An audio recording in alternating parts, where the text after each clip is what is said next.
Right, okay, let's get started. So, as I said, I work for the Regional Organised Crime Unit, and today I'm going to talk about elder financial exploitation and a journey that I've been on to reduce it in my area of operation.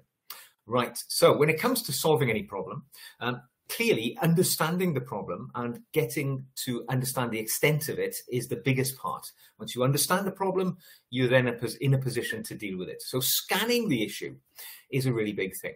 And for me, the issue of vulnerable people being exploited in later life by fraud was brought to my attention when I dealt with a victim called Sylvia, when I was a serving sort of street police officer. Sylvia was 89 years of age and a widow, and she walked into her bank in Bristol, city where I worked, and she tried to withdraw a substantial sum of money from her bank. The cashier thought this was very unusual because it's not something Sylvia regularly did, and she was so concerned she invoked the bank's privilege not to give her the money because they thought something unusual was taking place. So Sylvia went home, and the cashier in the bank called the police to tell them of her concerns. A police officer went to the address of Sylvia, and Sylvia was not very helpful at all. She didn't want to talk about the issue. She basically said, "It's my money, it's none of your business." And the officer was at a bit of a stalemate. So he contacted me because my job at the time was as the older person's champion in my police force. So I went to see Sylvie, and to cut a long story short, I discovered that she had been the victim of an exploitative relationship with a fraudster over the telephone. She'd received a phone call from a stranger a number of years before, and over a period of time, they gained her trust and started to steal money from her, pretending to be her friend. And over time, she had given more and more money. Even though I talked to Sylvia about this, I tried to explain that, her money was being stolen, that her money was likely funding criminal acts and potentially terrorism. She didn't want to hear it. And the reason why was because she was so chronically lonely and isolated in her life, she overlooked the issues of the fraud. Basically, she was so desperate for somebody to talk to, she was prepared to speak to a fraudster even though they were stealing her money. And that was because of her personal circumstances. She was 89, she was a widow, she had no living relatives, and she had nobody in the world to talk to. And it was at that time that I started to think, what could possibly be done to help people in that situation? So to get a better understanding of the issues of exploitation and loneliness in older folks, I embarked upon a journey of analysing the issues. And basically, I was surprised to discover that the region in which I work, the southwest of England, is the oldest region in the United Kingdom, where almost a quarter of the entire population are over retirement age, and the over 65s age group grows at twice the pace of all of the other age groups because people tend to retire to this attractive sort of rural part of the UK. When I looked at the balance of the population and why it was becoming older, it's clear it's because over the last century, life expectancy is increasing all the time in the UK because of medical science and various other things. And, average life expectancy in my country has expanded by more than 30 years over the last century. So more people are living to much later life. And this is causing a knock-on effect with loneliness and isolation as more people live longer and become more lonely. And when you look at the statistics which we're able to recover from charity groups and people who are involved with older folks, it makes some very uncomfortable reading. For instance, more than 200,000 people in the UK have not had a conversation with friends or family in the last month. They are exceptionally alone in life. 4 million people in this country consider the television to be their main form of social company. They have nobody else to talk to. The TV is their friend. And interestingly, if you are lonely, you are twice as likely to suffer the effects or to develop something such as Alzheimer's disease or some other form of cognitive impairing mental disease, which is very problematic when it comes to fraud and loneliness. And more than 50% of people over the age of 75 in this country live alone, making them much more vulnerable to fraud and loneliness as a consequence.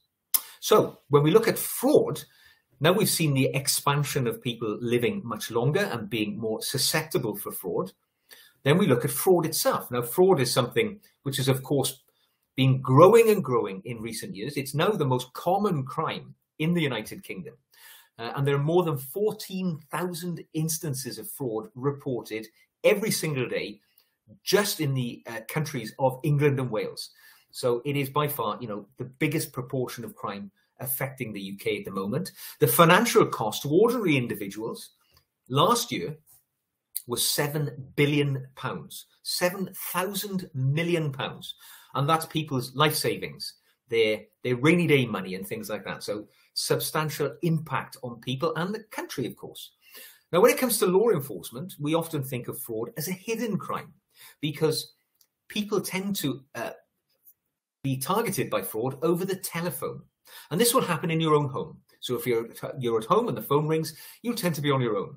There's no evidence which the police can recover, things like DNA evidence or fingerprint evidence, to help them investigate it because it's over the phone.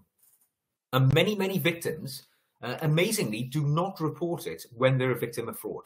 We believe only 15% of fraud ever comes to the attention of the authorities. The rest, well, people suffer in silence. And there's a number of reasons for that. It's loneliness. It's people think, well, what's the point of reporting it? Nothing can be done. The fraudsters are in another country and so on. So many aspects lead people to think it's not reporting it. Embarrassment, shame, and things like that too. So when I've now been able to gather a far bigger picture of the impact of fraud itself and how it affects older people and where loneliness and isolation plays into this issue, my thought was I'm going to address this issue. It's almost like eating an elephant. It is such a big task.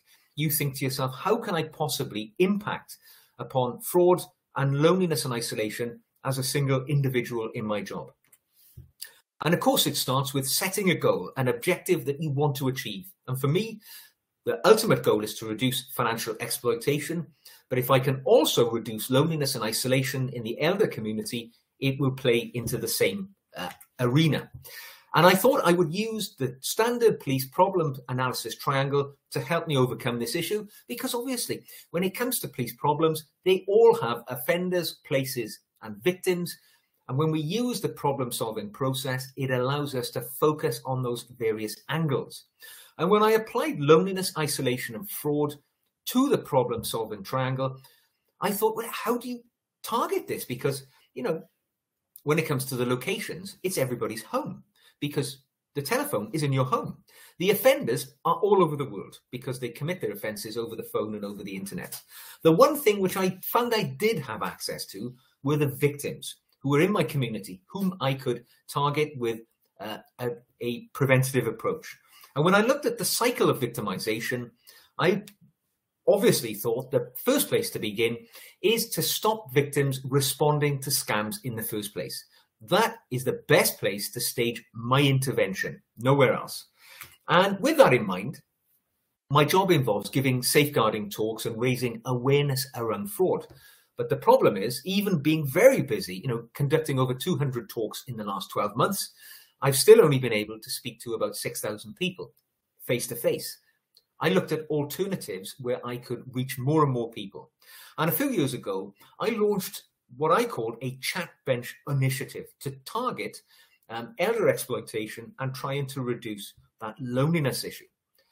And the reason I chose the chat bench initiative, because looking at that triangle, I realized that I could impact the victims by encouraging increased socializing opportunities, which would lessen the likelihood of engaging with a fraudster over the telephone to reduce their loneliness.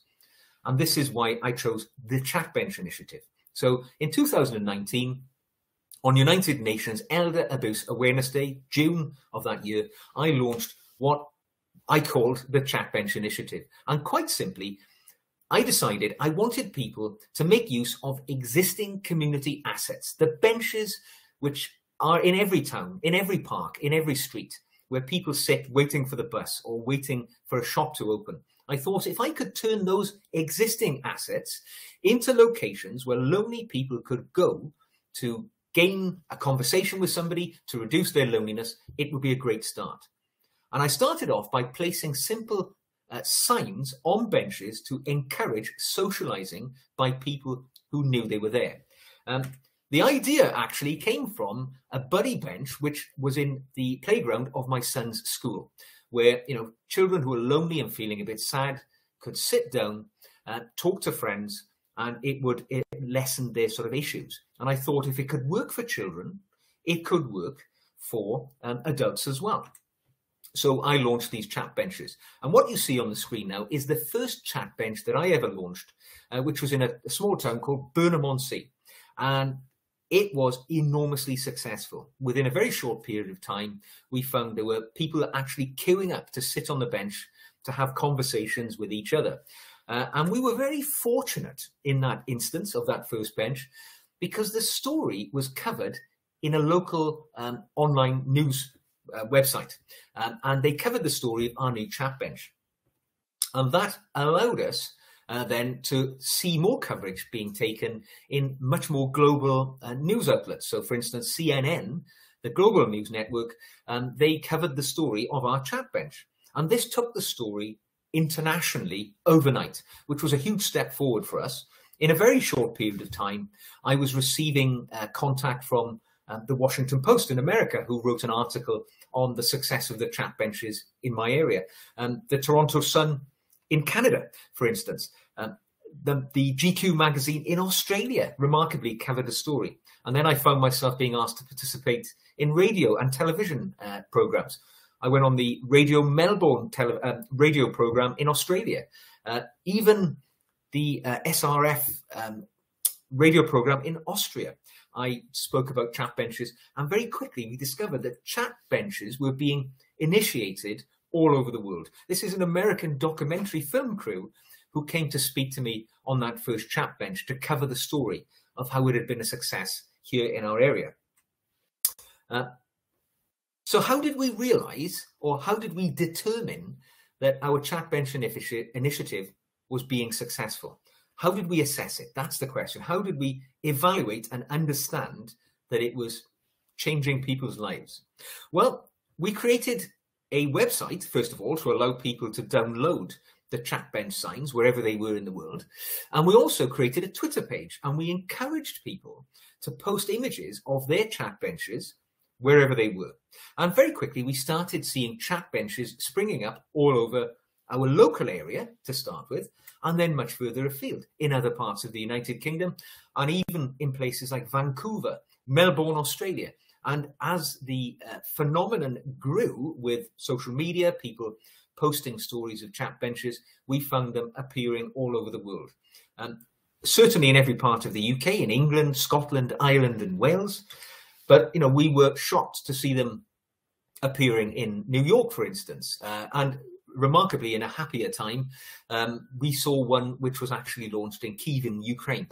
I'd like to think it's still there, but we never know. But yeah, we saw this sort of tsunami of chat benches sweeping across the country in 2019 and early 2020. Unfortunately, the global pandemic kind of slowed that pace down to a great degree. So where do we go from there? How do we capitalize on this initiative which sought to reduce fraud and to reduce loneliness and isolation in the same step? Well, we, in the last 12 months, have been cooperating with a local charity called the Senior Citizen Liaison Team.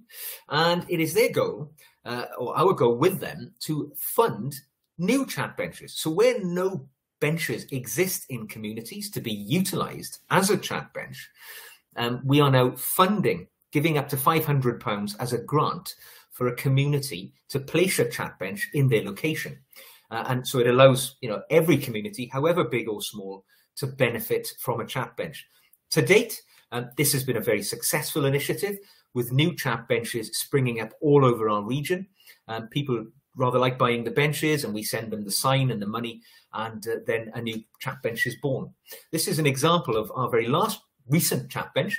This is in a town called Dorchester in Dorset in southern England. And in this instance, we paid for an existing bench to be totally renovated with new hardwood. And as you can see, there's the chat bench. It's right outside an older person's retirement home, and it looks onto a park. And I'm led to understand that, throughout the day, every day, there are people on that bench chatting, breaking down loneliness, isolation, and as a consequence of that, lessening their likelihood of being the victim of a fraud. And this is the website which we operate today, where people can go to seek funding to create a new chat bench. Now, when it comes to acknowledging and understanding our success, we've been, as I say, on a journey from 2017 working with this charity to reduce loneliness and isolation. And one of the things we've always done is submitted our work to be assessed by the relevant bodies. And in 2017, we submitted our paper to the European Institute of Public Administration, who granted us best practice certification, which was great because it allowed us to, take this conversation to other people such as yourselves and be able to say, look, our work has been accredited. And that's some of the nice things that they said about us at that time after the audit. But perhaps our greatest success really was when we submitted our work to the United Nations Public Service Awards process in 2017. And I was absolutely amazed to discover that we had been granted first place in that awards process, which allowed us then a platform to share the work that we'd been doing to reduce loneliness and isolation on a global stage. And allowed us then, such a significant and prestigious award, allowed us really to enter into conversations with charities and other groups who would perhaps not have afforded us the opportunity of a mutual discussion without the recognition that we've been able to achieve elsewhere. Just some of the other winners there. So I posed the sort of title of this presentation is, eating the elephant, overcoming financial exploitation. And at the end, I say, burp, have I eaten the elephant? Well, the reality is, I don't think we will eat the elephant, because this type of crime and the issue of loneliness and isolation is going to be very prevalent for a very long time. As human beings continue to live longer and age longer, I think we're going to be facing this challenge. What we've done with the Chat Bench initiative has just perhaps opened the door of innovation to allow people to think laterally. It is not just about traditional techniques of reducing crime. Many people, when I first started the Chat Bench initiative, said to me, what are the police doing launching benches that encourage people to speak to each other in a community? And the thing is, when you explain, when you say, look, when you look at the problem of financial exploitation and you understand that problem is caused in a great part by loneliness and isolation, as a police service, if we assist a charity in placing chat benches in the community, it will reduce fraud. It will achieve our core goal of preventing crime.